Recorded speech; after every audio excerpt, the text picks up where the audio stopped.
নিয়ে যান, অনেক সুন্দর সুন্দর খেলনা আছে। ও বিষ্টু দোকানদার, কি হয়েছে? তোমার দোকানে বাঁশি আছে? বাঁশি বাচ্চাদের? হ্যাঁ আছে, একটাই আছে, দেওয়া যাবে না, এটা দিয়ে আমার ভাই খেলা করবে। ও মা, তাই নাকি? হ্যাঁ তা তোমার দোকানে ডুগডুগি আছে বাচ্চাদের খেলনা? হ্যাঁ, এটা আছে তো, এটাও একটা আছে, দেওয়া যাবে না, এটা দিয়ে আমি খেলা করব। তাই নাকি? হ্যাঁ। ও মা, তাই নাকি? হুম। তা তোমার দোকানে দূরবীন খেলনা হবে বাচ্চাদের? হ্যাঁ হবে, একটাই আছে, এটাও দেওয়া যাবে না, এটা দিয়ে আমার বাবা খেলনা করবে। ও বাবা, তাই নাকি? হ্যাঁ। তা তোমার দোকানে নৌকা খেলনা হবে?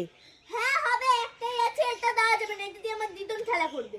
তাই নাকি? হ্যাঁ। ঠিক আছে, তা তোমার দোকানে ছোট ছোট পুতুল হবে বাচ্চাদের খেলনা? হ্যাঁ হবে, এই যে দুটোই আছে, একটা দিয়ে আমার দিদুন খেলবে, একটা দিয়ে আমার ঠাকুমা খেলবে, দেওয়া যাবে না। ওরে বাবা, ঠিক আছে, তা তোমার দোকানে ঢোল হবে বাচ্চাদের? হ্যাঁ ঢোল আছে, একটাই আছে, দেওয়া যাবে না, এটা দিয়ে আমার বোন খেলা করবে। তাই নাকি? সবই যদি তোমার 14 গোষ্ঠী খেলা করে, তার দোকান খুলে বসেছো কেন? হ্যাঁ, আবার বলছে নিয়ে যান নিয়ে যান দাদারা বাচ্চাদের খেলনা, ফালতামি হচ্ছে।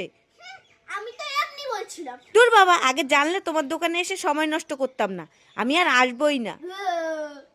দুষ্টু দোকানদার।